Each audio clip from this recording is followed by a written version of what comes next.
충격, 절망, 불신. 그리고 그 표정들의 중심에 내 이름이 있었다. 나는 아버지가 남긴 빚 300억의 상속인이었다. 사람들은 내게 애도를 건네지 않았다. 애도 대신 서류를 내밀었다. 빚독촉서, 압류예고장, 채권 목록. 조문객이 아니라 사채업자들이 먼저 줄을 섰다. 나는 그들에게 둘러싸여 장례식장 안에서 한 발도 움직일 수 없었다. 한 사람도 아버지의 명복을 빈 사람은 없었다. 모두가 말했다. 내가 갚아라. 내 아버지가 남긴 거니까. 그 순간 문이 열리며 또 다른 그림자가 장례식장 안으로 들어왔다. 내 아내였다. 그리고 그 아내는 내 옆에 서지도 않았다. 그녀는 조용히 그러나 잔혹할 만큼 확실한 톤으로 한마디를 남겼다. 우리 이혼해. 오늘부터 남이야. 그녀는 울지 않았다. 아무런 슬픔도 없었다. 심지어 장례식장에 검은 옷조차 입지 않았다. 대신 말끔한 외투와 정장, 그리고 차가운 얼굴. 사람들은 내게서 이미 등을 돌린 상태였다. 아내까지 떠난다는 말을 들자 모두가 확신했다. 저 집은 끝났다고. 저 남자는 인생이 망했다고. 하지만 그 누구도 모르는 사실이 있었다. 아내도, 채권자도, 친척들도. 아버지가 남긴 것은 빚만이 아니었다. 나는 누구에게도 말하지 않은 비밀을 품고 있었다. 그 비밀은 아버지가 마지막 순간 남긴 단 한 줄의 유언처럼 내게 남아 있었다. 그리고 그 비밀의 규모는 아버지의 빚 300억도, 아내의 이혼 통보도, 조문 온 사람들의 비웃음도 전부 어린아이 장난으로 만들어버릴 정도였다. 아버지는 살아있을 때 누구보다 검소했다. 그렇기에 아무도 질문하지 않았다. 그가 무슨 일을 하고 있는지, 그가 어떤 준비를 하고 있었는지, 또 왜 나는 어릴 때부터 유난히 깊은 밤마다 아버지의 방에서 들리던 계산기 소리를 들으며 잠들었는지, 아버지가 세상을 떠나기 전 내 손을 잡고 남긴 마지막 말. 그 말이 이 모든 상황을 전부 뒤집게 될 줄은 나도 아무도 상상하지 못했다. 그리고 그 말의 진짜 의미는 오늘 밤 장례식장에서 시작돼 내일 아침 세상 모든 뉴스 헤드라인을 뒤흔들 준비를 하고 있었다.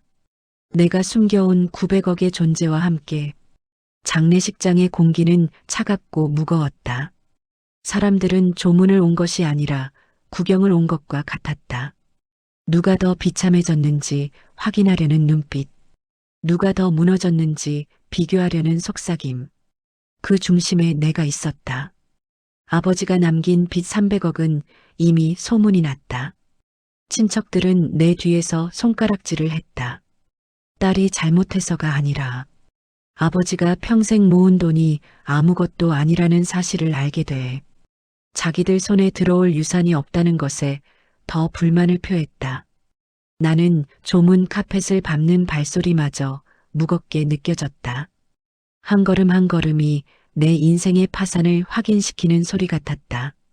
그때였다. 또 다른 무리가 장례식장으로 들어왔다. 정장 차림의 남자 셋. 그들의 얼굴은 조문하러 온 사람의 표정이 아니었다. 차갑고 계산적이고 잘못된 냄새를 맡은 사냥개의 눈과 닮아 있었다.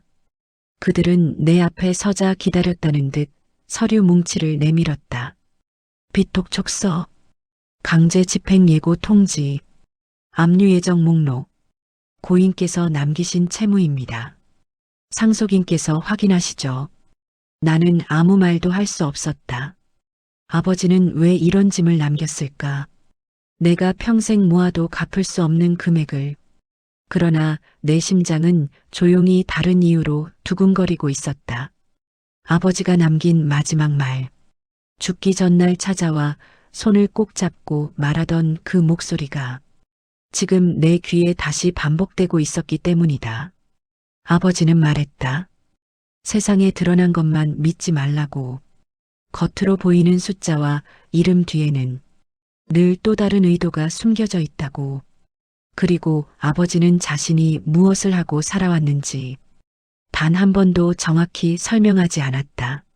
아버지는 작은 공장에서 평생을 보낸 것 같았지만 나는 밤마다 아버지의 서랍 속에서 국제거래 영수증과 외화 통장들을 본 적이 있었다.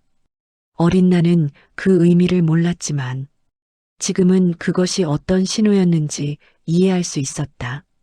아버지는 생전에 깔끔한 사람은 아니었어도 계산만큼은 철두철미한 사람이었다. 재산을 감추는 법을 알고 재산을 움직이는 법을 알고 가족을 지키는 법을 아는 사람이었다.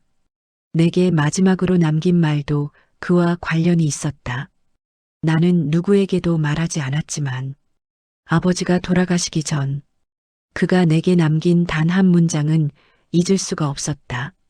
너에게 남길 유산은 따로 준비해뒀다.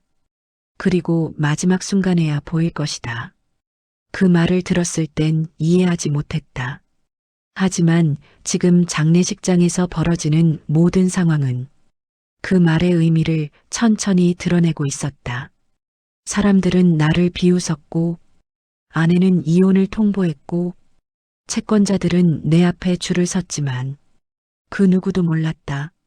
내가 이미 알고 있다는 사실을.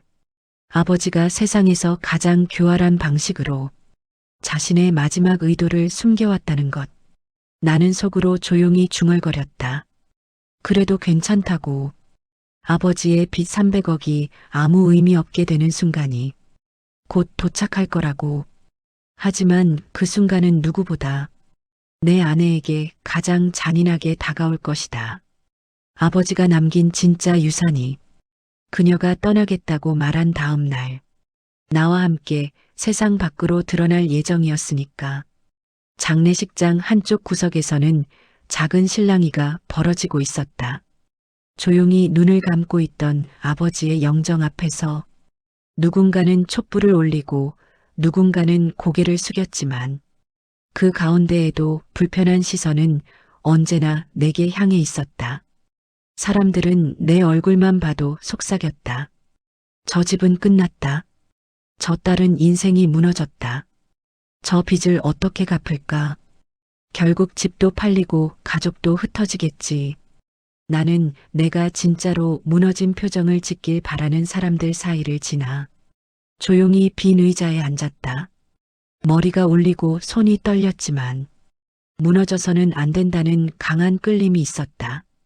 무너지는 순간 아버지가 남긴 마지막 신호를 놓칠 것 같았기 때문이다.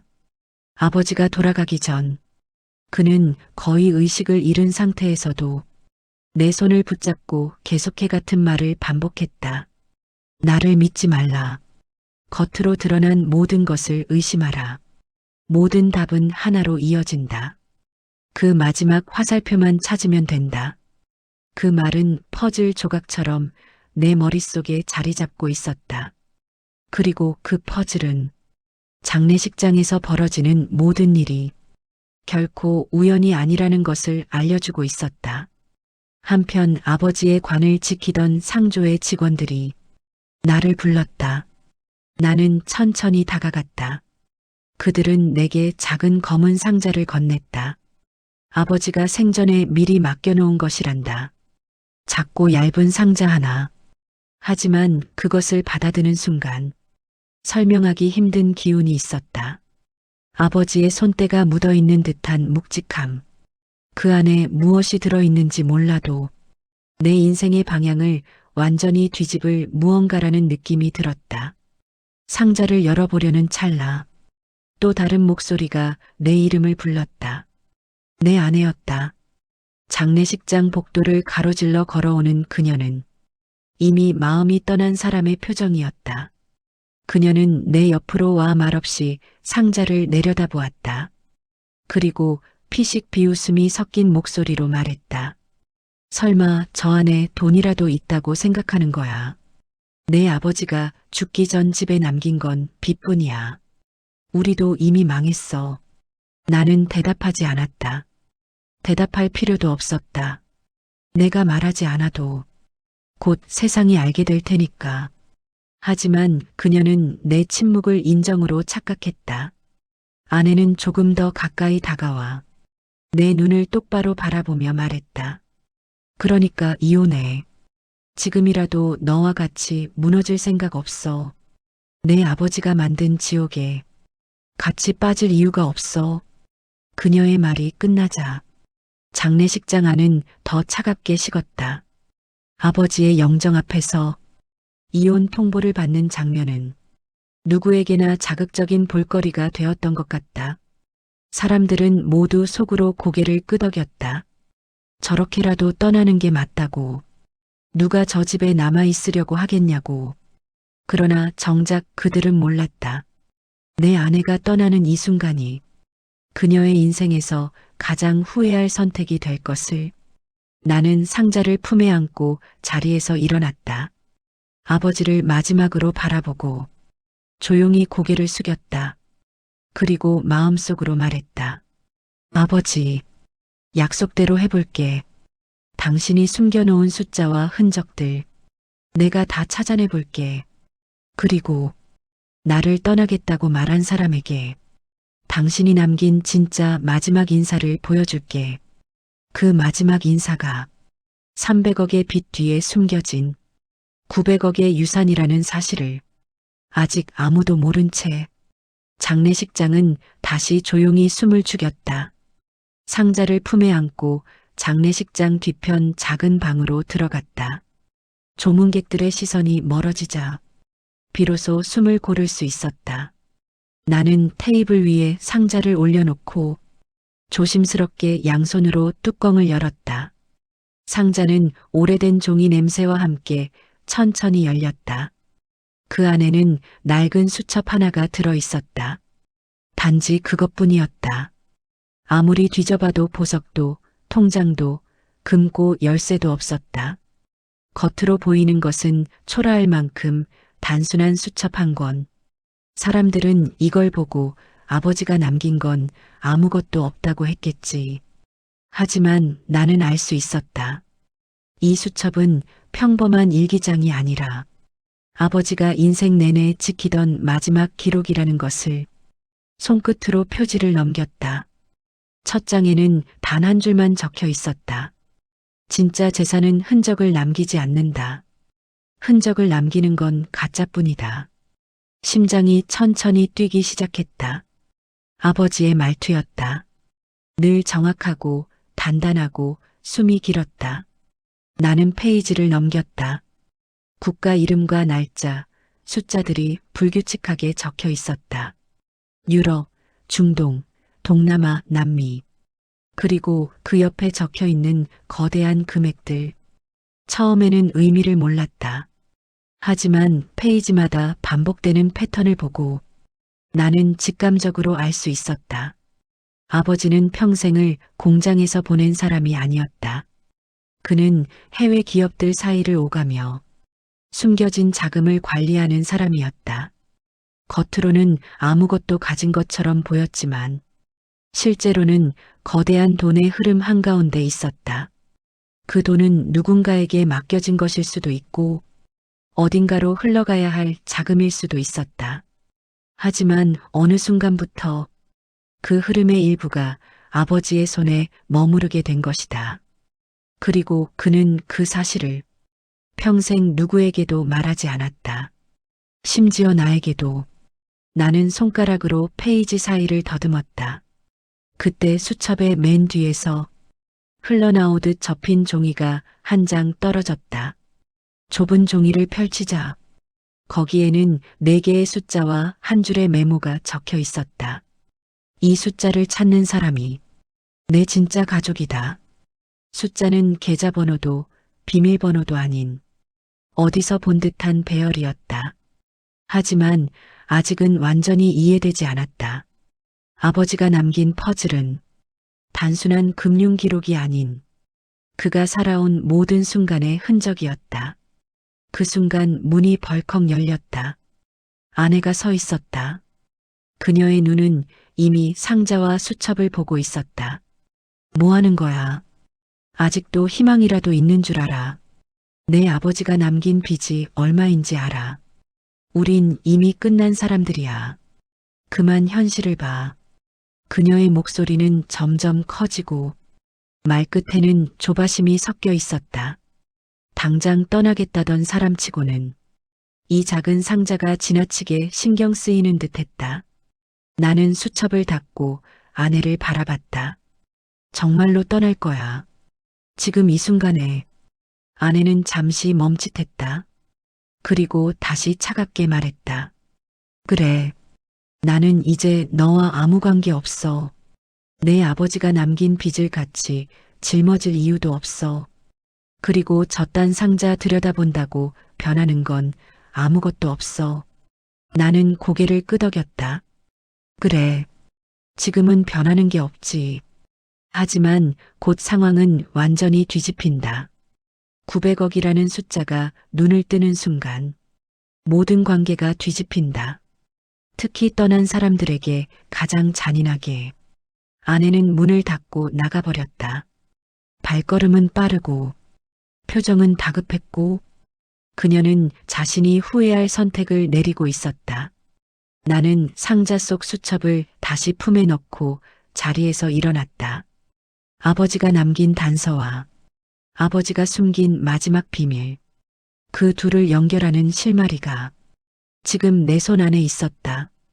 이제부터의 이야기는 장례식 이후에 시작될 것이다. 아버지가 남긴 300억의 빚이 돈이 아닌 연막이었다는 사실을 세상 모두가 알게 될 테니까. 장례식이 끝나갈 무렵 사람들이 하나둘 빠져나가며 복도는 점점 조용해졌다. 울음소리 대신 뒷담화가 남았고 슬픔 대신 계산이 가득한 눈빛들만 남아 있었다. 나는 빈 장례식장 복도를 지나 밖으로 나왔다. 비가 그친 뒤에 차가운 바람이 뺨을 스쳤다. 앞으로 벌어질 일을 생각하니 오히려 머릿속은 이상하리만큼 맑아졌다. 수첩을 품에 넣은 채 나는 잠시 하늘을 올려다봤다. 아버지가 왜 모든 걸 숨겼는지, 왜 마지막 순간까지 내게 무언가를 남기려 했는지 조금씩 이해되는 기분이었다. 그때 어린 아들이 내 손을 붙잡았다. 딸 아닌 내 아이. 아내와 나 사이에서 태어난 작은 아이. 엄마는 어디 갔어? 왜 화났어? 아이는 큰일을 모르는 얼굴이었다. 아내는 장례식장이 시끄러워지자 아들에게는 아무 말도 하지 않고 사라졌다. 아이가 물어보는 것이 당연했다. 나는 아이의 어깨를 감싸며 말했다. 엄마는 잠깐 나갔어. 아빠랑 조금만 있다가 가자. 아들은 나를 보며 고개를 끄덕였지만 눈동자 깊은 곳에는 혼란이 가득했다. 아이에게 이 상황은 장례식장에서 잃은 할아버지보다 사라진 엄마가 더 큰 충격일 것이다. 나는 아이의 손을 꼭 잡았다. 그리고 마음속으로 다짐했다. 아버지가 남긴 것의 진짜 의미는 이 아이를 지키기 위한 것이라는 확신이 들었다. 조금 뒤 딸도 장례식장 뒤편에서 걸어 나왔다. 딸 역시 아내가 사라진 것을 알고 있었다. 표정은 굳어 있었지만 그 안에는 나를 걱정하는 마음이 더 컸다. 아빠, 괜찮아. 엄마가 왜 저러는지 난 이해해. 근데 우리도 이제 어떻게 해야 해? 나는 하마터면 솔직히 말할 뻔했다. 아버지가 숨겨놓은 900억이 있다고, 곧 세상이 뒤집힐 거라고, 아내가 떠난 걸 후회할 날이 올 거라고. 하지만 아직은 말할 수 없었다. 아버지가 남긴 수첩은 함부로 열어 보여줄 수도 쉽게 설명할 수도 없는 내용이었다. 그래서 나는 딸의 손을 잡고 말했다. 괜찮아. 아빠가 방법을 찾을게. 우리는 망한 거 아니야. 절대 아니야. 딸은 내 말을 믿는 듯 고개를 끄덕였다. 딸의 눈에는 강함과 두려움이 섞여 있었다. 그리고 그 두 감정이 지금의 우리 가족을 설명해주는 전부였다. 장례식장 귀퉁이에 앉아있던 사채업자 몇 명이 우리를 지나가며 비웃듯 말했다. 빚만 남긴 집이 무슨 희망이 있다고. 곧 연락할 테니 준비해. 그들은 우리를 지나쳐 나가면서 마치 승리를 확신한 사람처럼 태어냈다. 그들에게 나는 빚을 진 상속자일 뿐, 아무런 힘도 아무런 능력도 없는 사람일 뿐이었다. 하지만 그들이 떠난 방향을 바라보면서 나는 생각했다. 지금 웃는 사람도, 지금 뒤에서 욕하는 사람도 모두 곧 자신들의 말을 삼키게 될 거라고. 아버지는 생전에 자신을 한 번도 과시한 적이 없었다. 겉으로는 가난한 척, 평범한 척, 아무것도 모르는 척하며 살았다. 하지만 진짜 부자는 자신을 드러내지 않고 마지막 순간에 실체를 드러낸다는 것을 나는 아버지를 통해 처음 알았다. 그리고 그 유산을 이어받게 된 내가 아버지의 방식대로 천천히 반격을 준비해야 했다. 아이들의 손을 잡고 장례식장을 나서는 순간 내 마음속에는 두 가지 감정이 동시에 자리했다.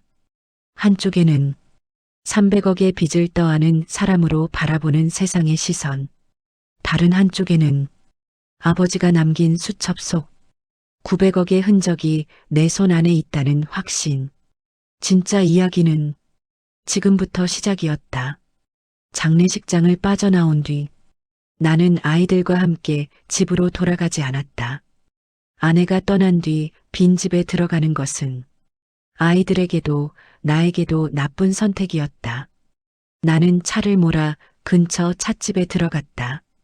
아이들에게 따뜻한 음료를 시켜주고 잠시 숨을 돌렸다.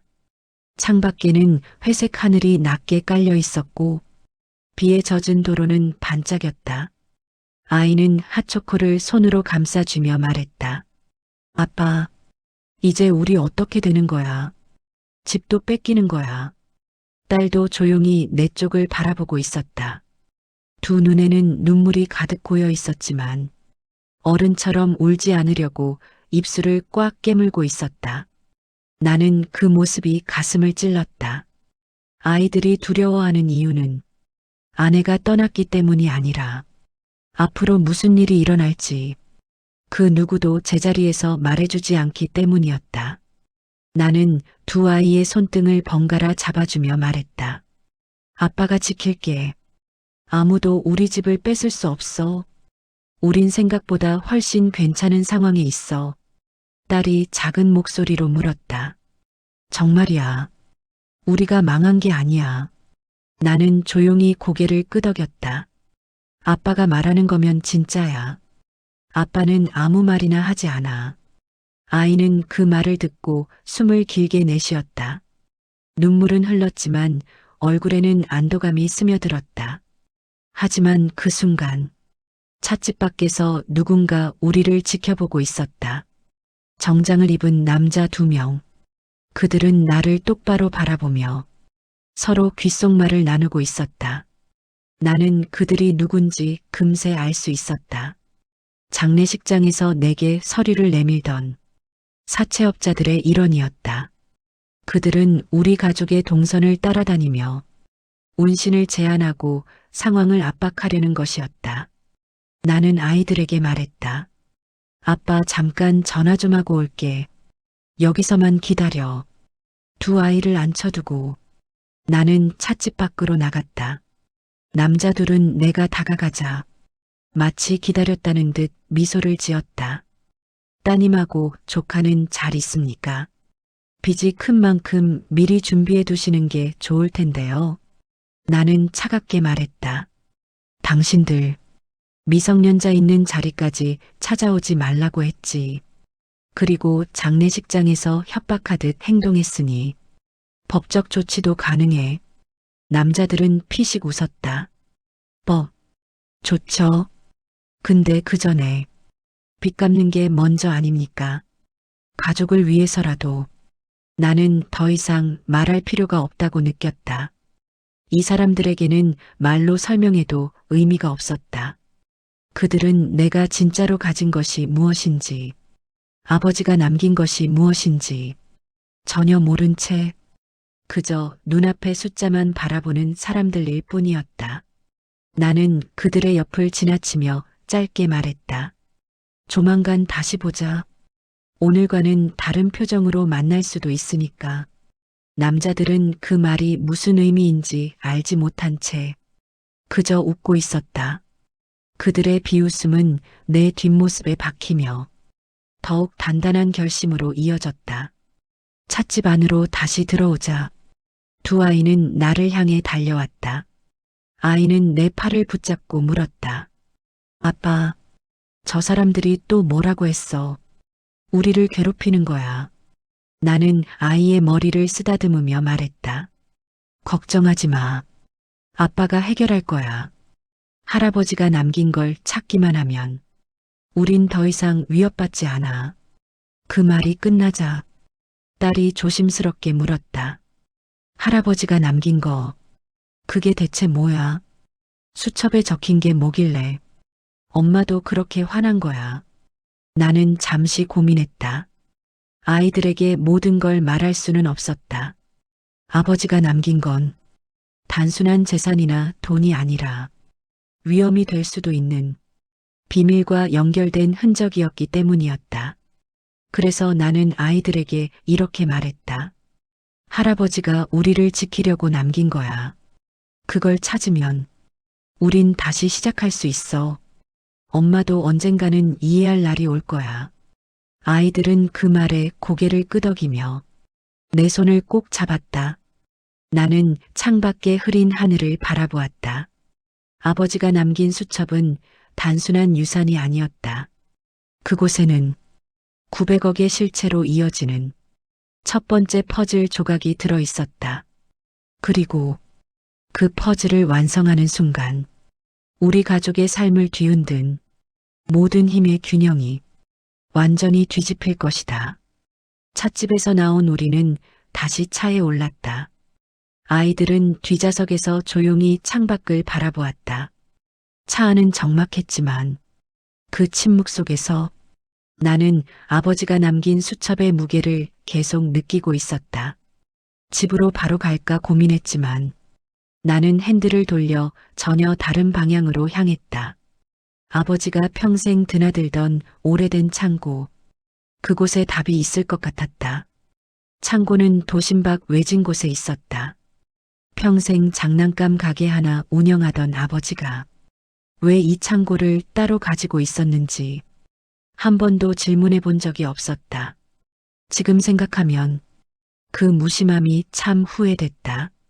도착하자 아이들은 창고의 낡은 외관을 보며 물었다. 여기 뭐 하는 곳이야? 할아버지 거야. 나는 고개를 끄덕이며 말했다. 아빠도 어릴 때 자주 오던 곳이야. 늘 비어 있는 줄만 알았는데 지금은 혹시 모르니까 한번 확인해 보려고. 나는 아이들을 데리고 창고 문을 열었다. 쇠문이 삐걱거리며 올라가자 그 안에서 먼지 냄새가 느껴졌다. 하지만 이상했다. 겉보기와 달리 창고 안은 생각보다 정돈되어 있었다.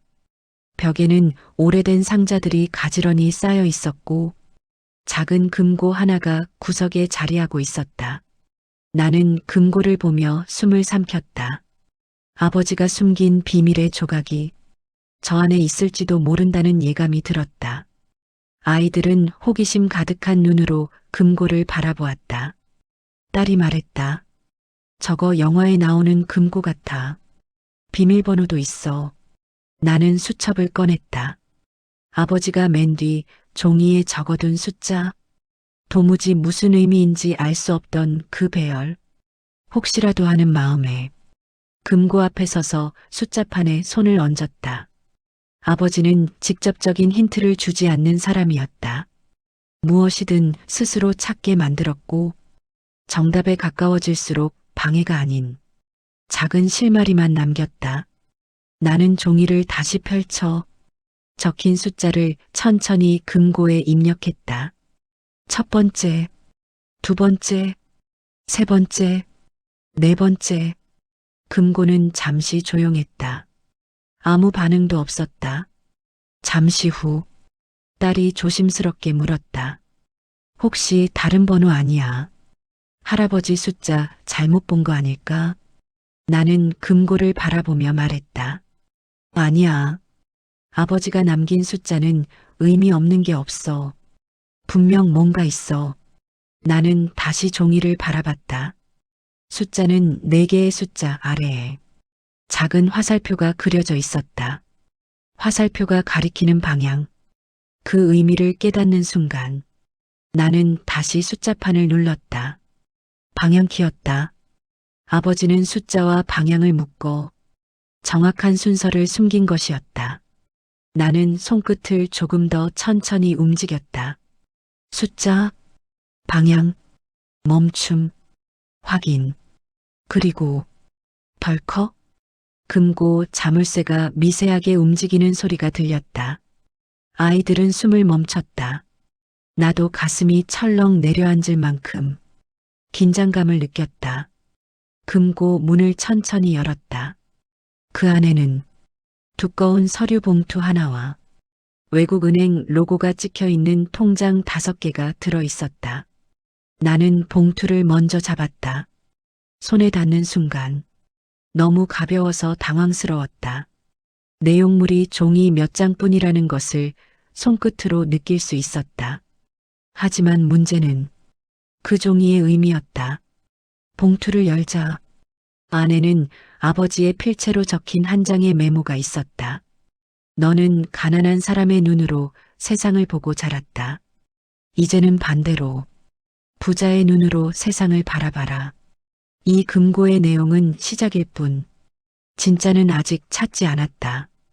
그리고 아래에 적힌 문장 하나. 내가 선택하는 사람들. 그들이 너의 미래를 결정할 것이다. 그 문장을 읽자 나는 아내의 얼굴이 떠올랐다. 장례식장에서 내 앞에서 이혼을 선언하던 모습. 아버지는 그 순간까지도 내가 어떤 선택을 할지 알고 있었던 것 같았다. 통장을 펼쳐본 순간 딸이 숨을 들이켰다. 아빠, 이건 돈 아니야. 나는 고개를 끄덕이며 말했다. 맞아. 이건 돈이야. 그리고 아주 큰 돈이야.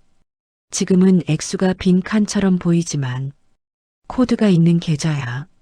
일반 계좌가 아니고 해외 프라이빗 뱅크 계좌야.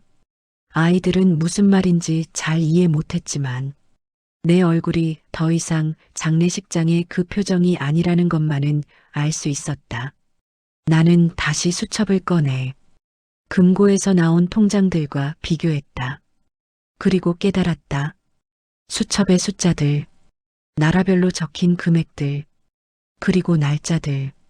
이 금고 안 통장들은 수첩에 적힌 기록의 일부라는 것을 아버지는 첫 번째 조각만 보여준 것이었다. 진짜 본체는 아직도 감춰져 있었다. 나는 금고 문을 닫으며 생각했다. 이것은 900억이라는 거대한 그림의 아주 작은 조각일 뿐. 그리고 이제부터 내가 찾아야 할 것은 아버지가 평생 숨긴 비공식 자산의 실체였다. 금고를 닫고 난 뒤 나는 창고 한가운데 서서 한동안 움직이지 못했다. 머릿속에서는 온갖 생각이 소용돌이쳤다. 아버지가 생전에 어떤 사람인지 나는 정말 알고 있었던 걸까? 평범한 공장 노동자, 검소한 생활, 늘 허리 굽혀 사는 사람. 이 모든 이미지는 어쩌면 아버지가 의도적으로 만들어낸 가짜 얼굴이었는지도 모른다. 아이들이 뒤에서 조용히 나를 바라보고 있었다. 나는 다시 정신을 차리고 봉투와 통장들을 가방 안에 넣었다. 딸이 물었다. 아빠, 저거 할아버지가 남긴 진짜 재산이야. 900억이라는 게 진짜 있는 거야. 나는 잠시 숨을 고르고 말했다. 아직 다 찾은 건 아니야. 이건 시작일 뿐이야. 하지만 확실한 건 우리가 생각한 것보다 할아버지가 훨씬 큰 사람이라는 거야. 아들은 눈을 반짝이며 말했다. 그럼 아빠, 우린 이제 부자 되는 거야. 나는 미소를 지었지만 바로 대답하지는 않았다. 부자가 되는 것보다 더 중요한 사실이 있었다. 아버지가 왜 이 모든 것을 숨겼는지, 왜 장례식까지 아무도 모르게 만들었는지, 그리고 왜 마지막 순간 나에게만 비밀의 실마리를 남겼는지, 그 답을 찾기 전까지 부자라는 말은 섣부른 것이었다. 창고에서 나오려는 순간 아이가 말했다. 아빠, 근데 여기 할아버지 냄새나. 옛날 우리 집처럼. 나는 그 말을 듣고 가슴이 잠시 멈춘 것 같았다. 아버지는 이 창고에서 얼마나 많은 시간을 보냈을까. 가족이 자는 밤, 아버지는 혼자 이곳에서 계산을 하고, 기록을 하고, 계획을 세우며 우리 미래를 그려왔던 것일까. 나는 창고 안을 다시 한번 둘러봤다. 일반 창고가 아니라 하나의 비밀 서재처럼 보였다. 상자 하나하나에 아버지의 손길이 묻어 있었다. 아이들과 함께 창고 밖으로 나와 문을 닫았다. 문이 잠기자 마치 아버지의 또 다른 생애가 사라지듯 묵직한 소리가 울렸다.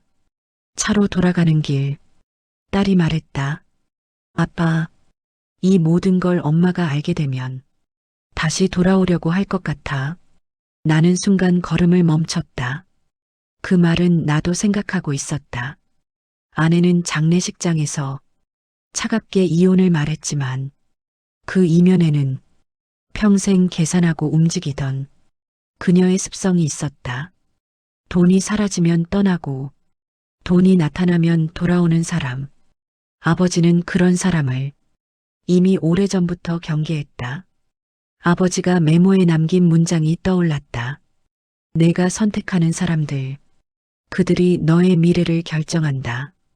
그 말은 아내에 대한 경고였을 수도 있었다. 나는 딸에게 말했다. 엄마 얘기는 지금부터 아빠가 결정할 거야. 이제는 끌려다니지 않아.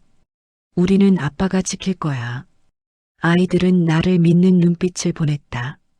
그 믿음이 내 어깨를 더 무겁게 만들었지만 동시에 더 단단하게 만들어주기도 했다. 차에 올라타 시동을 거는 순간 내 핸드폰이 울렸다. 발신자는 아내였다. 나는 잠시 망설였다. 장례식장에서 차가운 얼굴로 아버지 영정 앞에서 이혼을 말하던 사람.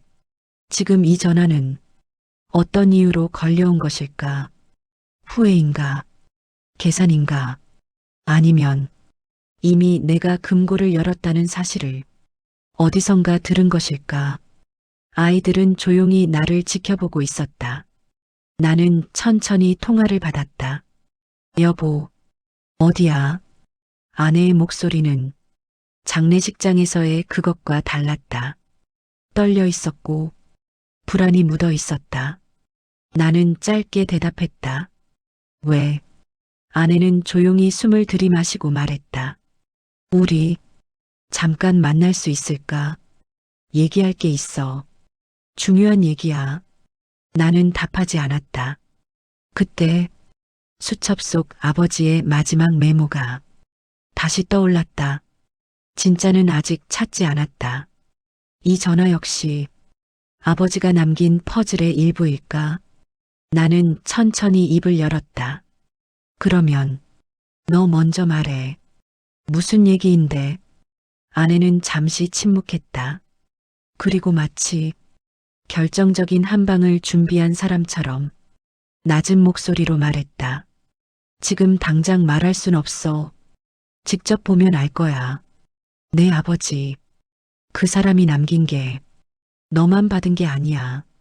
내 심장이 멈췄다. 아내의 마지막 한마디는 모든 방향을 뒤틀어 놓았다. 그리고 그 돈, 우리만 노리는 게 아니라 다른 사람들도 움직이고 있어. 아내의 마지막 말은 차 안의 공기를 완전히 얼어붙게 만들었다. 내 아버지가 남긴 게 너만 받은 게 아니야. 그리고 그 돈, 다른 사람들도 움직이고 있어. 그 문장이 머릿속을 파고들자 나는 한순간 숨까지 막혔다. 아버지의 금고를 찾아낸 것이 다른 누군가에게도 알려졌다는 말일까? 아니면 아내가 이미 오래전부터 아버지의 또 다른 비밀에 접근하고 있었다는 뜻일까? 핸들을 잡고 있는 손에 힘이 들어갔다. 아이들은 뒤에서 나를 바라보고 있었다. 불안한 얼굴, 어떤 말도 꺼낼 수 없는 공기. 나는 최대한 평정심을 유지한 목소리로 말했다. 어디서 그런 얘기를 들었어?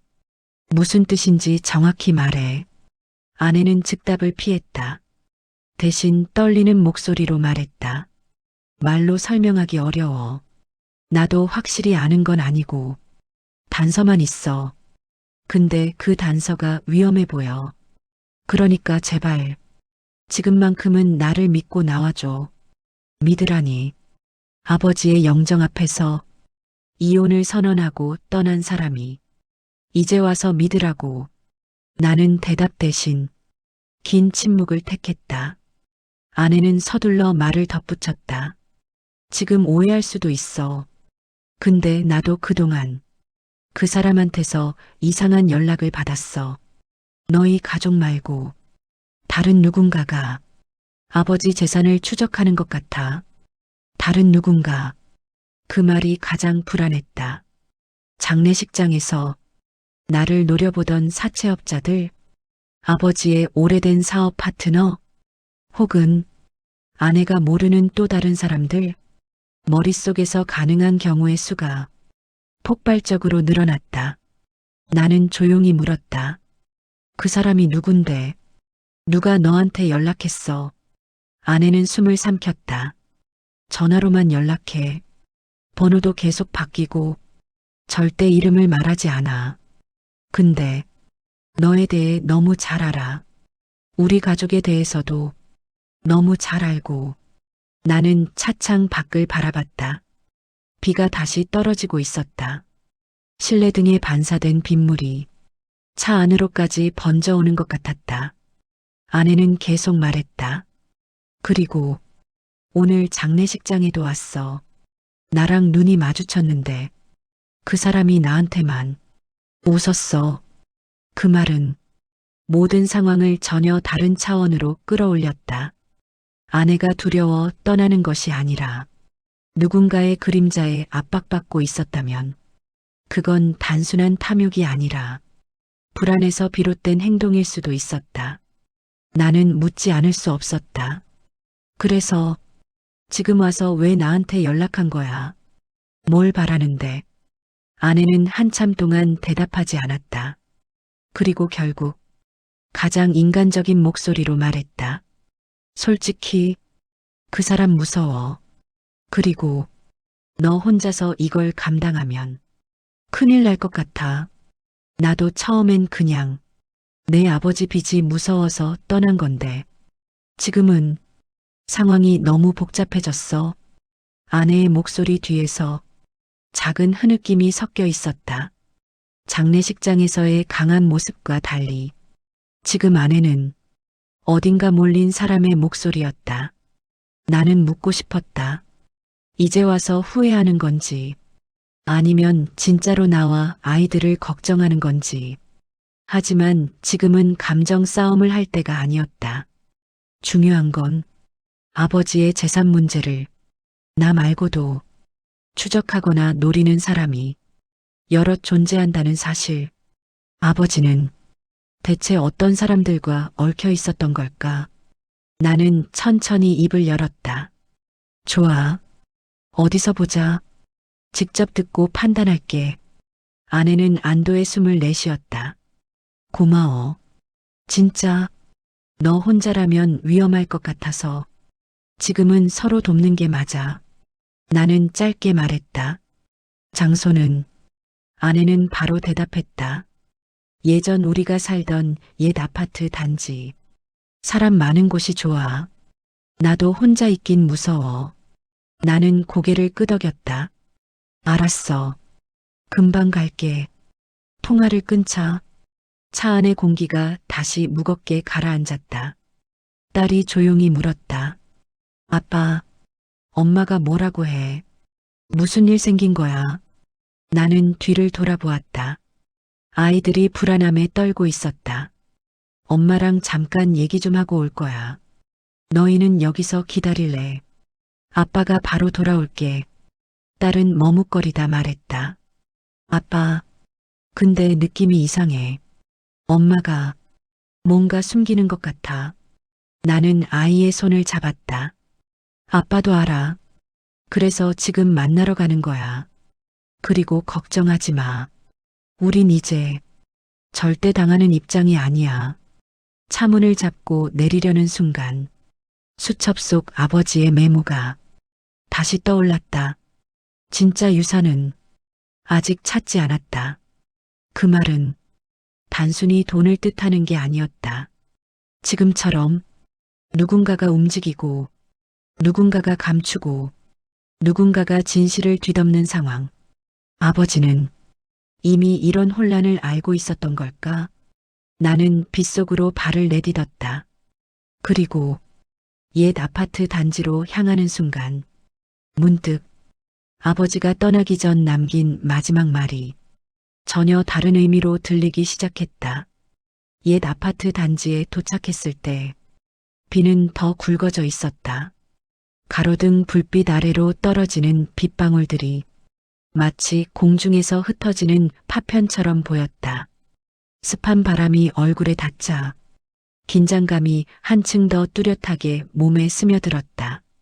아파트 단지 입구, 예전 우리가 살던 곳, 아이들이 처음 걷는 법을 배웠던 그 놀이터, 아내와 함께 밤새 라면을 끓여 먹으며 웃던 부엌. 그 시절의 추억이 비에 젖어 흐릿하게 번져갔다. 그곳에 아내가 서 있었다. 우산도 없이 그저 비를 맞으며 서 있었다. 오랜만에 보는 모습이었지만 그 표정은 낯설었다. 두려움이 섞인 얼굴, 그리고 어디선가 계속 뒤를 의식하는 듯한 행동. 나는 천천히 다가갔다. 왜 여기서 비 맞고 있어? 우산은. 아내는 힘없이 고개를 저었다. 마음이 급했어. 우산 챙길 생각도 못했어.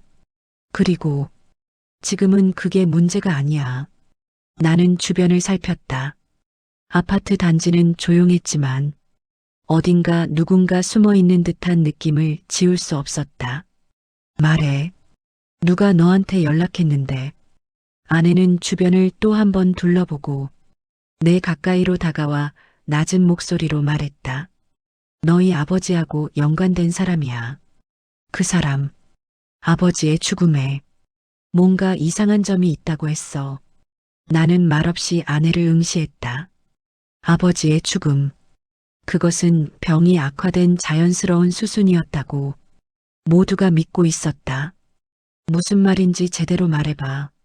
아내는 입술을 떨었다. 그리고 손을 꼭 쥐었다. 그 사람 말로는 너희 아버지가 죽기 전에 누군가에게 쫓기고 있었대. 그게 단순한 채권자나 빚 문제가 아니라 해외 자금하고 관련된 사람들일 수도 있다고 했어. 내 심장은 점점 더 빨리 뛰었다. 창고 금고에서 발견한 통장들, 아버지의 수첩에 있던 국가별 거래 기록, 그리고 정체 모를 금액들. 아버지가 그런 거대한 돈을 관리하고 있었던 이유가 지금까지는 단순한 비밀 자산이라고만 생각했지만 만약 그 돈이 누군가의 이익과 맞물려 있었다면? 아내는 계속 말했다. 그 사람이 말하길 그 돈이 움직이면 반드시 알고 움직이는 사람들이 있다고 했어. 그리고 너희 아버지는 그 사람들하고 거래를 끊으려고 했던 것 같대. 근데 그게 쉽지 않았던 거지. 아내의 목소리는 점점 작아졌지만 그 말의 무게는 점점 커져만 갔다. 아버지의 죽음은 병 때문이 아니라 누군가의 압박이 원인이었을 가능성. 나는 숨을 깊게 들이쉬었다. 왜 이제 와서 그 사람 얘기를 해? 장례식 때는 아무 말도 안 하더니 아내는 눈을 감았다. 나도 믿지 않으려고 했어. 근데 그 사람이 장례식장에 왔잖아. 내가 보지 못한 사람. 검은 정장에 우산도 안 쓰고 너를 보고 웃고 있었어. 내 쪽을 바라보면서 나는 온몸이 굳었다. 아내가 말한 그 남자.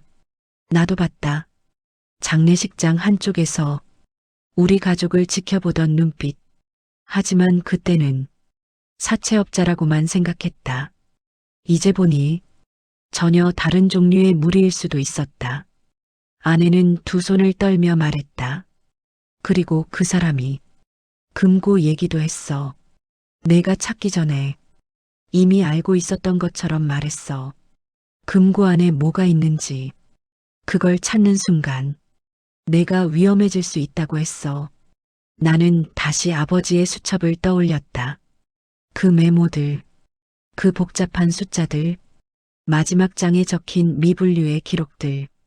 그것은 단순한 자산 관리가 아니라 누군가와의 줄다리기 혹은 눈에 보이지 않는 전쟁의 흔적이었을 것이다.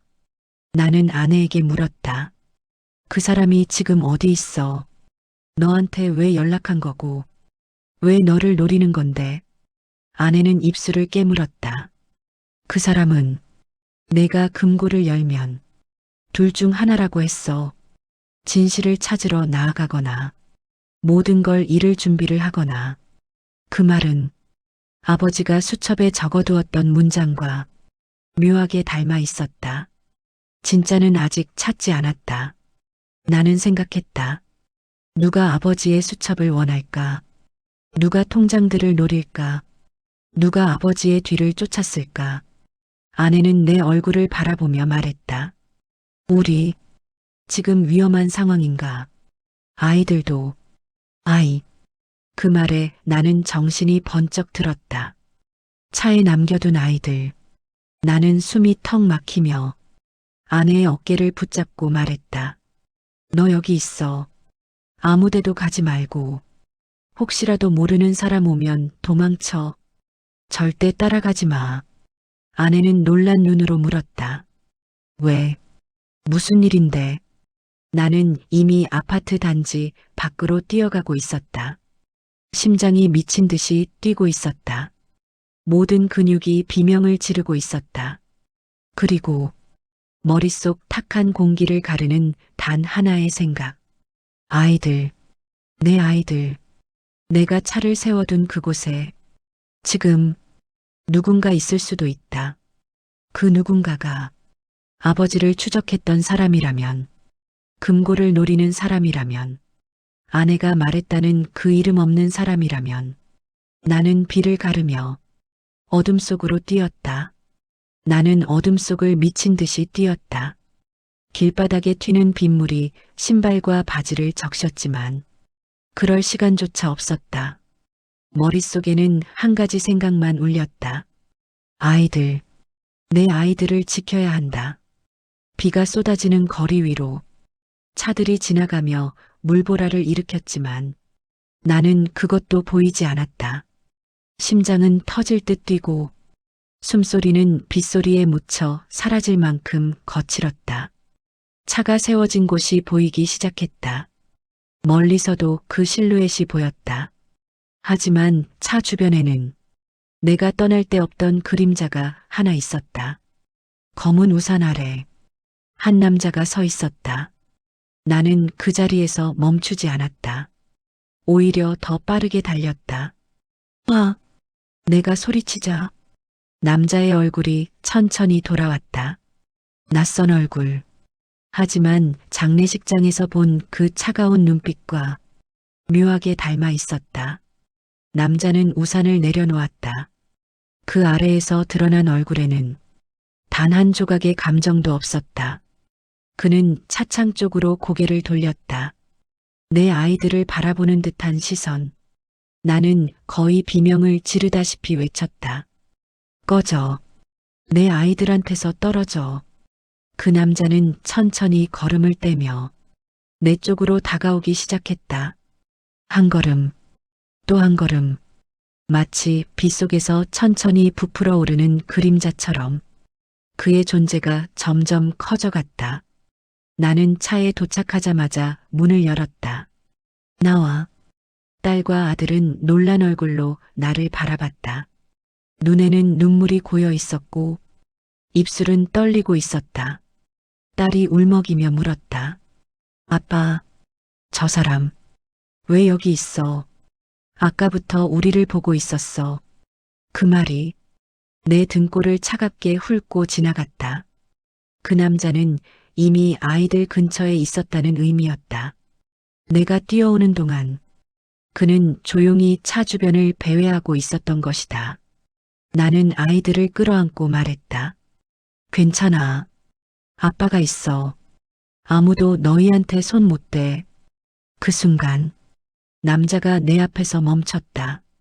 찾았군요. 남자의 목소리는 낮고 차분했다. 그리고 기묘하게 공허했다.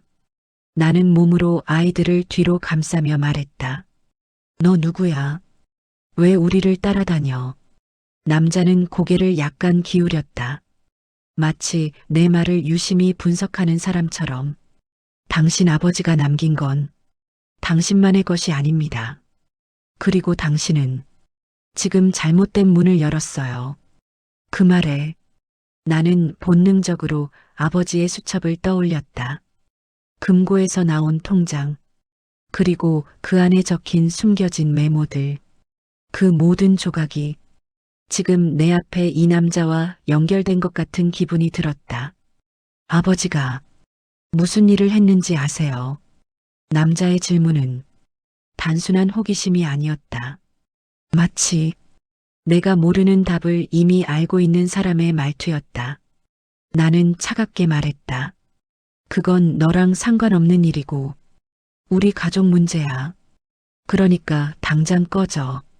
남자는 미소도 짓지 않고 말했다. 다시 말하지만 당신 아버지는 그냥 부자가 아니었어요. 어떤 사람들의 돈을 움직이던 사람이었죠. 그게 어떤 의미인지 당신은 지금 전혀 모릅니다. 나는 이를 악물었다. 가까이 오지 마. 경찰 부를 거야. 남자가 한 걸음 더 다가왔다. 나는 본능적으로 뒤로 물러났고 아이들을 더 단단히 끌어안았다. 하지만 남자는 전혀 공격적인 행동을 하지 않았다. 오히려 낮고 조용한 목소리로 마치 중요한 사실을 알리는 사람처럼 말했다. 당신 아버지는 마지막에 우리 쪽과 손을 끊으려 했습니다. 그게 그의 실수였죠. 그래서 지금 당신도 위험해진 겁니다. 그 말은 아내가 말했던 그 익명의 남자와 정확히 일치하는 내용이었다. 아버지는 누군가에게 쫓기고 있었다. 나는 이를 꽉 물었다. 그래서 지금 뭐 우리 아이들까지 건드리겠다는 거야. 남자는 고개를 저었다. 그럴 필요 없습니다. 우리는 한 가지를 원하는 것뿐입니다. 뭐? 남자의 시선이 내 가슴 쪽으로 향했다. 수첩, 금고에서 나온 자료들, 아버지의 흔적, 그 수첩과 금고에서 나온 서류, 그걸 넘기세요. 나는 단호하게 말했다. 죽어도 못 줘. 그 순간 남자는 아주 작은 미소를 지었다. 그 대답이 당신 아버지를 죽음까지 몰고 간 겁니다. 나는 주먹을 쥐었다. 전신이 떨렸다. 분노와 공포가 동시에 몰려왔다. 그러나 바로 그때 멀리서 누군가 뛰어오는 소리가 들렸다. 여기야. 젖은 바닥을 달려오는 발걸음. 그 소리는 그 남자를 향해 달려오고 있었다. 그리고 그 소리의 주인은 아내였다. 아내가 젖은 바닥을 내달리며 우리 쪽으로 뛰어오는 모습은 두려움의 그림자가 온몸에 씌워진 사람 같았다. 그녀의 얼굴은 창백했고 입술은 떨리고 있었다. 눈동자는 어둠 속에서 흔들리고 있었고 손은 허공을 잡으려는 것처럼 덜컹거렸다. 안 돼. 그 사람한테 가까이 가지 마. 아내의 목소리가 비명을 찍고 나왔다. 그 소리는 바람과 빗소리를 밀어낼 만큼 절박했다. 나는 아이들을 더 단단히 끌어안고 그 남자와 아내 사이를 바라봤다. 남자는 아내를 보더니 마치 예상했다는 듯 눈을 좁혔다. 도망치라고 했을 텐데 왜 돌아왔습니까? 그 말투는 마치 그녀가 이미 그의 손바닥 안에 있었던 사람처럼 들렸다. 아내는 숨을 몰아쉬며 외쳤다. 나는 너희가 뭘 원하는지 몰랐어. 그냥 그 돈이 위험하다는 말만 믿었어. 근데 지금은 알겠어. 너희는 단순한 추적자가 아니야. 그냥 돈을 노리는 사람도 아니고 그 이상이야. 남자는 고개를 천천히 움직이며 말했다. 우리는 오랫동안 그 돈을 관리해온 쪽입니다. 빚도, 이자도, 보호도 전부 그 금액 안에 포함된 것이죠. 나는 그 말에서 무언가가 크게 잘못되었다는 느낌을 받았다. 아버지가 관리했다는 900억이 단순한 자산이 아니라 거대한 집단의 자금이었다는 사실. 그렇다면 아버지는 그 집단의 돈을 움직이는 사람, 그리고 어느 시점에서 거래를 끊으려 했던 사람. 아내는 말 그대로 울부짖듯 외쳤다. 그만해. 그 사람한테서 떨어져. 이 사람은 그저 아버지 장례 치르던 아들이야. 가족이야. 계속 끌어들이지 마. 남자는 비웃음도 없었다. 그저 묵직한 목소리로 말했다. 우리가 원하는 건 감정도 복수도 아닙니다. 문서만 넘기세요. 그러면 더는 건드리지 않겠습니다. 당신들도 아이들도. 그 말이 떨어지는 순간 아내는 갑자기 내게 달려와 양쪽 어깨를 붙잡았다. 제발 저 사람 말 듣지 마. 문서 절대 넘기지 마. 그렇게 하면 우린 끝나. 내 아버지는 그 사람들이 원하는 걸 거절했기 때문에 죽은 거야. 그 말은 전기가 전신을 강타하는 것처럼 벼락처럼 떨어졌다. 나는 숨을 멈추었다. 아내는 떨리는 눈으로 내 손을 잡았다.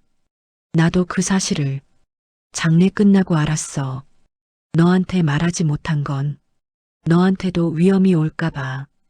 근데 지금은 숨길 수가 없어. 우린 이제 돌아갈 곳이 없어. 남자는 더 가까이 다가오려고 했다. 나는 아이들을 차 안에 밀어넣고 문을 잠갔다. 아이는 안에서 두 손으로 유리에 손을 대며 울고 있었다. 그 모습 때문에 내 온몸이 떨리기 시작했다. 나는 남자에게 외쳤다. 한 발이라도 더 오면 진짜 경찰 부른다. 남자는 발걸음을 멈추고 조용히 말했다. 당신은 상황을 너무 단순하게 보고 있습니다. 경찰이 보호할 수 있는 수준의 문제가 아닙니다. 이건 국가 몇 개를 뒤흔드는 돈이에요. 당신 아버지는 그 돈을 마지막까지 지키려고 했습니다. 그래서 죽었고 당신도 같은 길을 걸을 겁니다. 문서를 넘기지 않는다면. 바람이 불었다. 비가 더 거세졌다. 가로등 빛이 흔들리며 세 사람의 그림자가 바닥에서 길게 흔들렸다. 아내는 내 뒤로 숨듯 다가와 말했다. 제발 얘 말 듣지 마. 이 사람들은 돈 때문에 사람이 죽는 걸 당연하게 생각하는 사람들이야. 우리가 문서를 넘기면 우릴 살려줄 것 같아. 아니야. 우린 없애버릴 거야. 증거 없애듯이. 아내의 목소리는 절망과 공포가 섞인 인간 그 자체였다. 그녀가 왜 장례식장에서 나를 떠났는지도 이제 조금은 이해됐다. 도망쳤던 것이었다. 그 돈에서, 그 집단에서, 그리고 아버지의 그림자에서. 나는 남자에게 물었다. 왜 왜 우리 아버지가 필요했는데? 왜 그 돈을 움직였어? 대체 무슨 관계였어? 남자는 처음으로 긴 한숨을 내쉬었다. 그리고 말했다. 당신 아버지는 그 돈이 관리인이었습니다. 그리고 마지막 관리인이었죠. 하지만 우리가 예상하지 못한 일은 그가 돈의 방향을 바꾸려고 했다는 것. 나는 그의 말을 따라갈수록 머리가 아파졌다. 아버지는 그들에게서 돈을 빼돌린 게 아니라 돈의 흐름을 끊으려 한 것. 그 말은 어쩌면 900억 전부를 어딘가로 돌려놓았다는 뜻이었다. 남자는 마지막으로 말했다. 그리고 그 돈의 위치, 그 단서는 당신이 가지고 있죠. 그 수첩 안에. 나는 입술을 깨물었다. 주먹을 강하게 쥐었다. 뼈가 부러질 것처럼. 그때 아내가 조용히 내 손을 잡았다. 우린 둘 다 속았어. 너도, 나도. 아버지는 우리한테 진실을 남기지 않았어. 하지만 나는 알았다. 아버지가 남긴 수첩은 숨기기 위한 기록이 아니라 찾기 위한 지침서라는 것을. 남자는 손을 내밀었다. 마지막으로 묻겠습니다. 수첩 넘기십니까? 나는 천천히 손을 뒤로 내렸다. 그리고 아버지의 수첩을 단단히 쥐었다. 못 줘. 남자는 고개를 숙였다. 그럼 당신 선택에 따라 당신 가족의 운명도 결정되겠군요. 그 말이 끝나자 그의 뒤쪽 어둠 속에서 또 다른 그림자들이 천천히 모습을 드러냈다. 둘, 셋, 넷, 그리고 다섯. 아내가 내 손을 붙잡으며 말했다. 도망쳐. 애들한테로 돌아가. 지금이 아니면 우린 정말 끝이야. 나는 아이들이 있는 차를 바라보았다. 가슴이 타오르듯 뜨거워졌다. 그리고 결정을 내렸다. 남자들이 완전히 나를 둘러싸는 순간 공기는 더욱 무겁게 가라앉았다. 비는 여전히 사납게 쏟아졌고 가로등 아래 비친 그들의 그림자는 마치 짐승의 형체처럼 길고 뭉툭하게 번져 있었다. 나는 숨을 들이마시며 심장 박동을 억누르려고 했다. 지금 흔들리면 끝이었다. 아버지가 왜 마지막까지 숨을 거두는 순간까지도 무언가를 지키려 했는지 그 이유가 지금 눈앞에서 펼쳐지고 있었다. 가장 앞에 서 있던 남자가 천천히 입을 열었다. 당신 아버지는 우리 조직의 의무를 버렸습니다.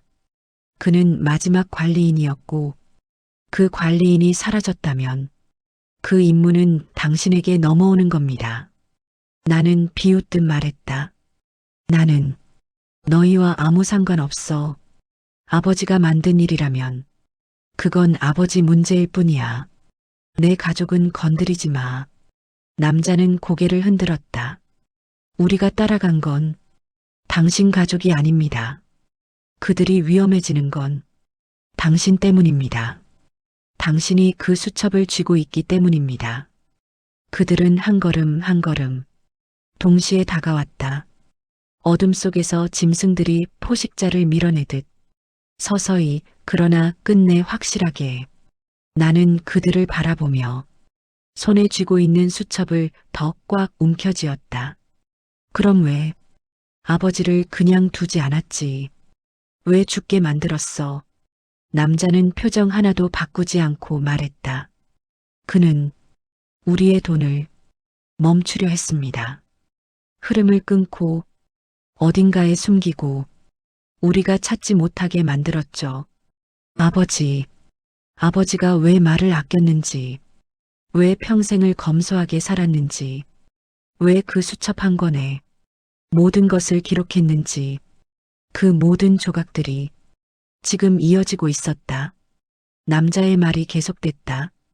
그 수첩 안에는 흐름을 되찾을 수 있는 실마리가 있습니다. 계좌의 경로, 연결된 사람들, 그리고 마지막 방향까지 당신이 가진 것이 우리에게 가장 필요한 것입니다. 나는 이를 악물며 말했다. 그걸 왜 내가 넘겨야 하지? 그 수첩은 내 아버지가 나에게 남긴 마지막 유언이야. 너희 손에 들어가면 또 다른 누군가가 죽을 거잖아. 남자는 아무 말도 하지 않았다. 대신 그 뒤쪽 그림자들이 천천히 팔을 걷어붙이며 앞으로 나왔다. 그들의 손에는 금속성 도구들이 보였다. 직접적인 살리는 위협이 아니라 확실한 경고를 위해 꺼내놓은 것들. 나는 한 걸음 뒤로 물러서며 숨을 다시 들이켰다. 오해하지 마십시오. 우리는 당신을 죽이려 온 것이 아닙니다. 당신을 관리인으로 삼으러 온 것입니다. 관리인. 그 말이 머릿속에 날카롭게 박혔다. 아버지가 했던 일, 숨겼던 것, 지키려 했던 것, 그리고 결국 그걸 멈추려다 생명을 잃은 것. 그런 역할을 남자들은 그대로 내게 넘기려 하고 있었다. 나는 침을 삼키며 말했다. 나는 그런 역할 못해. 그리고 할 생각도 없어. 너희 같은 사람들과 같은 길 걷지 않아. 그러자 남자의 목소리가 처음으로 살벌하게 떨렸다. 그 선택을 한 것이 당신 아버지의 실수였고 지금은 당신이 그 실수를 반복하려 하는군요. 그 말은 마치 판결문처럼 떨어졌다. 그 순간 그들 중 한 명이 갑자기 앞으로 뛰어들었다. 나는 반사적으로 몸을 틀며 피했다. 그의 팔이 허공을 가르며 지나갔고 허공을 찢는 소리가 비명처럼 들렸다. 나는 숨을 몰아쉬며 다시 거리를 확보했다. 하지만 그들의 포위는 한층 더 좁혀졌다. 저항하지 마십시오. 당신의 선택권은 이미 없습니다. 우리의 말에 따르지 않는다면 당신 아이들은 영원히 아버지를 기다리게 될 겁니다. 그 말은 내 심장을 정면으로 찌르는 비수였다. 아이들만큼은 절대 건드리게 둘 수 없었다. 비바람이 몰아치는 거리 위, 나는 천천히 수첩을 들어 올렸다. 남자들의 시선이 한순간 그 수첩에 꽂혔다. 모두의 눈이 이 작은 수첩 하나에 집중되는 이 순간, 나는 조용히 말했다. 그래, 이 수첩, 너희가 원하는 거 맞지? 남자들이 미세하게 고개를 끄덕였다. 나는 숨을 들이마시며 손을 떨림없이 고정한 채 천천히 말했다. 그럼 찾아봐. 어디 있는지. 그리고 나는 수첩을 뒤로 휘둘러 비바람 속 어둠 저편, 건물 옥상 너머로 힘껏 던졌다. 수첩은 비에 젖은 공기를 가르며 멀리 날아갔다. 바닥이 아닌 건물 옥상 위로 사라져 떨어지는 듯한 소리. 남자들의 얼굴이 단숨에 일그러졌다. 잡아. 그들 중 둘이 즉시 옥상 쪽으로 달려갔다. 또 둘은 다른 방향으로 뛰어올랐다. 남은 한 명만이 나를 향해 이를 갈며 소리쳤다. 내가 무슨 짓을 한지 알고 있나? 그 수첩은 내 목숨보다 귀중한 것이다. 나는 숨을 몰아쉬며 말했다. 그러니까 찾아가라고 했잖아. 아이들 건드릴 생각하지 말고 가서 뒤져봐. 남자는 피가 거꾸로 솟는 듯한 얼굴로 어둠 속으로 뛰어갔다. 순식간에 그들이 사라졌다. 그들이 모두 수첩을 찾아 뛰어 올라간 순간 나는 그 찰나의 틈을 온몸으로 움켜쥐었다. 그들이 모두 수첩을 찾아 뛰어 올라간 그 짧은 순간, 불과 몇 초에 불과한 시간. 하지만 그 몇 초가 우리 가족의 생사를 가르는 마지막 기회였다. 나는 빗속에서 숨을 거칠게 몰아쉬며 단 한 번 머뭇거리지 않고 차 쪽으로 달렸다. 아이들, 차에 도착하자 차 안에 두 아이는 울먹이며 두 손으로 창문을 두드리고 있었다. 눈은 공포로 가득 차 있었고 어깨는 떨리고 있었다. 나는 문을 열고 아이들을 끌어안았다. 괜찮아.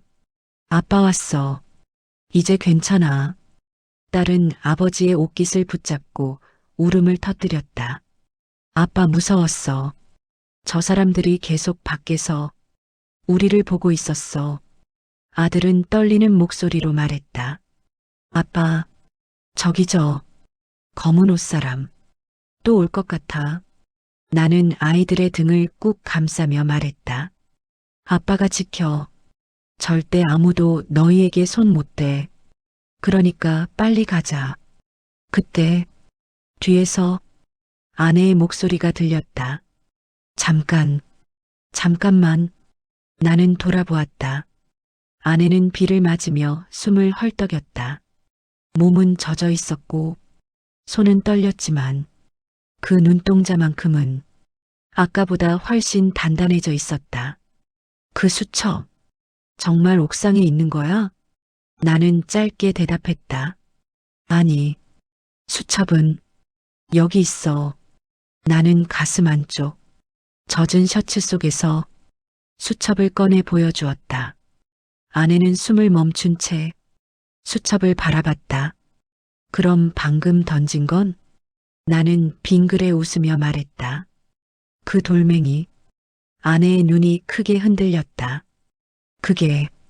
그럼 지금 나머지는 말하지 않아도 알 수 있었다. 네. 그들은 지금 온 건물을 박살내듯 뒤지고 있을 것이다. 그 사이 우리는 도망쳐야 했다. 그러나 그 순간이었다. 멀지 않은 옥상 위에서 거대한 고함이 울렸다. 여기 없어. 이 자식이 우리를 속였어. 그리고 곧 발걸음 소리가 콘크리트를 내리찍듯 천천히 그러나 분명하게 아래층으로 내려오기 시작했다. 둔탁한 울림. 쾅, 쾅, 쾅. 남자들이 다시 돌아오고 있다는 신호였다. 아내는 겁먹은 얼굴로 내 손을 붙잡았다. 빨리 가자. 제발. 이제 진짜 시간이 없어. 나는 고개를 끄덕였다. 응, 이제 끝이야. 여기서 오래 버티면 안 돼. 아이들은 울음을 멈추지 못했다. 딸은 내 손을 잡고 말했다. 아빠, 우리 살 수 있어? 나는 눈을 마주보며 단호하게 말했다. 물론이지. 우린 이제 누구에게도 끌려다니지 않아. 그 순간 옥상에서 뛰어내려오는 소리가 더 가까워졌다. 사람들이 경비실을 지나 복도를 지나 마치 짐승처럼 사냥감을 찾으려고 어둠을 가르며 다가오는 소리. 아내가 숨을 들이마시고 말했다. 당장 차를 몰고 나가. 저 사람들이 움직이기 전에. 그러나 문제는 하나 있었다. 차에 시동이 걸리지 않았다. 나는 급히 다시 시동 버튼을 눌렀다. 그리고 또 누르고 또 눌렀다. 띠띠띠띠. 비상경고음만 울렸다. 아내가 경악하며 외쳤다. 설마 차도. 나는 이를 악물었다. 그들이 도망칠 것을 대비해 이미 차의 전원 라인을 끊어놓은 것이다. 멀리서 그 남자의 목소리가 들렸다. 도망칠 수 없습니다. 이제 그만 포기하십시오. 그 목소리는 옥상 아래층에서 계단을 내려오는 사람의 발걸음과 묘하게 겹쳐 공포를 자아냈다. 나는 아내와 아이들을 향해 돌아섰다. 걸어서 나가자. 여기선 차보다 다리가 더 빨라. 근데 어디로? 아내의 목소리는 떨렸지만 그 안에는 결심이 있었다. 나는 주변을 살폈다. 비가 길을 막고 어둠이 모퉁이를 숨기고 있었다. 그리고 한 곳을 발견했다. 아파트 단지 뒤편, 가로등이 거의 닿지 않는 작은 산책로. 사람들은 거의 다니지 않고 나무와 벤치만 있는 그 길. 비 때문에 더욱 어둡고 더욱 조용하고 더욱 숨기 좋은 곳. 나는 아내의 손을 잡았다. 저기로 가자. 저기면 잠시라도 숨을 수 있어. 아내는 고개를 끄덕였다. 알았어. 가자. 아무 생각도 하지 말고 뛰기만 해. 나는 아이들을 품에 안고 산책로 쪽으로 뛰었다. 비가 시야를 가르고 숨이 목구멍을 찢을 듯 아팠다. 아내가 뒤에서 아이의 가방을 들고 우리 뒤를 따랐다.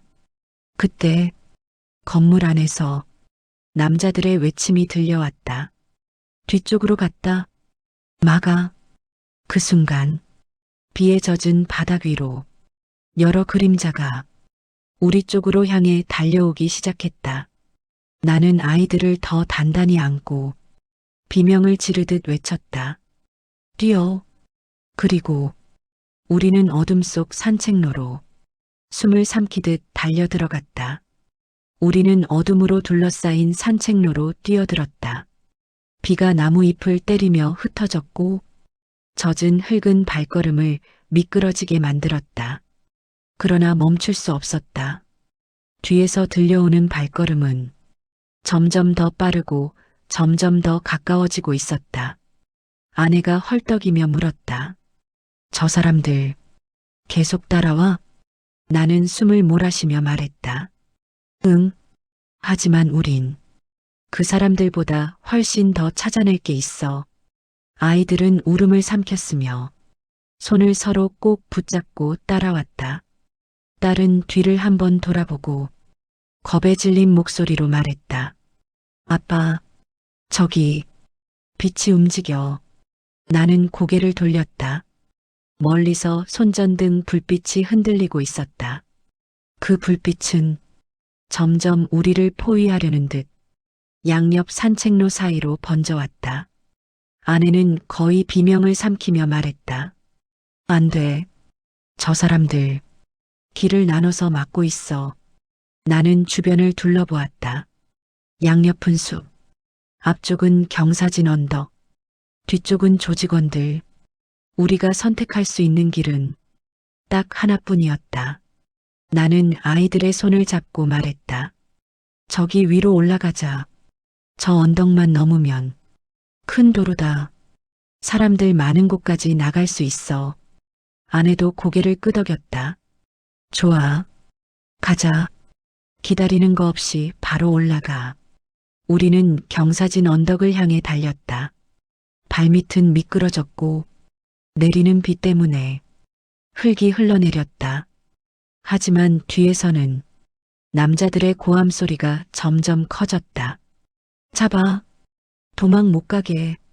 그들의 발소리가 산책로의 콘크리트를 때리며 우리 쪽으로 다가왔다. 마침내 우리는 언덕 아래에 도착했다. 나는 아이들을 위로 들어 올렸다. 올라가. 엄마랑 같이. 아내는 아이들의 엉덩이를 밀어 올리며 말했다. 빨리, 빨리 올라가. 딸과 아들은 두 손으로 흙을 움켜쥐며 언덕을 기어 올라갔다. 나는 마지막으로 뒤를 돌아봤다. 남자들이 손전등을 비추며 우리 쪽으로 걸어오고 있었다. 그들 중 하나가 말했다. 거기서 멈추십시오. 뛰어봤자 어디로 가겠습니까? 나는 이를 악물고 언덕을 오르기 시작했다. 그러나 몸이 절반쯤 올라갔을 때 발밑이 미끄러졌다. 아, 나는 중심을 잃었고 몸이 아래로 굴러 떨어질 뻔했다. 그 순간 아내가 내 손목을 붙잡았다. 너까지 떨어져. 아니, 같이 올라가야 해. 혼자 남기지 않아. 아내의 손은 비로 젖어 있었지만 그 힘은 단단했다. 아내는 온몸을 기울여 내 손을 놓지 않으려 했다. 그때 남자들 중 하나가 언덕 아래서 외쳤다. 당신들은 이제 끝입니다. 수첩을 넘기십시오. 나는 숨이 턱 막힌 채 아내에게 말했다. 수첩은 절대 못 줘. 이건 아버지가 남긴 마지막 길이야. 아내는 이를 악물었다. 알아. 그러니까 올라가. 아이들이 위쪽에서 손을 뻗었다. 아빠, 엄마, 빨리. 그 순간 남자들 중 하나가 언덕 아래를 뛰어오르려 했다. 그러나 그때 하늘이 번쩍였다. 번개. 그리고 진동처럼 울리는 우레소리. 그 소리에 아이들이 비명을 질렀고 남자들도 순간 움찔했다. 그 1초, 그 짧은 1초를 나는 놓치지 않았다. 나는 온몸에 힘을 짜내 언덕을 기어 올랐다. 아내가 내 뒤를 따라 올라왔다. 우리는 언덕 꼭대기를 향해 있는 힘을 다해 움직였다. 그리고 마침내 손을 뻗어 언덕 위 풀숲 가장자리를 붙잡았다. 딸과 아들이 내 손을 잡아당겼다. 아빠, 조금만 더. 나는 마지막 힘을 모아 위쪽으로 몸을 던졌다. 비탈을 넘는 순간 몸이 앞으로 굴러떨어졌고 바닥에 엎드린 채 가쁜 숨을 내쉬었다. 아내도 바로 뒤따라 올라왔다. 그녀는 바닥에 엎드린 채 숨을 몰아쉬면서 말했다. 됐어. 조금만 더 가면 도로야. 우리는 바로 일어나 아이들을 끌어안고 언덕 뒤편 도로로 달렸다. 그리고 드디어 가로등 불이 밝게 켜진 큰 대로가 나타났다. 차량들, 사람들, 상점들, 그리고 사람들의 눈. 우리는 빗속으로 달려 들어갔다. 뒤쪽 숲은 완전히 어둠에 파묻혀 있었다. 남자들의 그림자는 더 이상 따라오지 못했다. 대신 한 남자의 목소리가 멀리서 어둠 속으로 울려 퍼졌다. 이걸로 끝이 아닙니다. 그 수첩, 결국 우리가 찾을 겁니다. 나는 아이들을 끌어안고 그 목소리를 등진 채 말했다. 찾을 테면 찾아봐. 그 전에 내가 먼저 찾을 거니까. 아내는 눈물을 닦으며 말했다. 우리가 살았어. 나는 아내의 손을 잡았다. 그리고 아버지가 숨긴 마지막 단서도 마침내 찾을 거야. 900억의 행방을 우리 가족이 직접 찾아낼 거야. 누구에게도 빼앗기지 않고. 아내는 고개를 끄덕였다. 그래, 이번엔 같이 하자. 도망치지 않을게. 당신 혼자 이 싸움 하게 두지 않아. 나는 마지막으로 어둠 속 숲을 돌아봤다. 그곳에서는 단 한 줄의 빛도 없었다. 그러나 그 어둠 속 어딘가 아버지가 남긴 진짜 유산이 숨쉬고 있다고 나는 확신했다. 그리고 그 진실은 이제 비로소 우리 가족의 손에서 열리기 시작했다.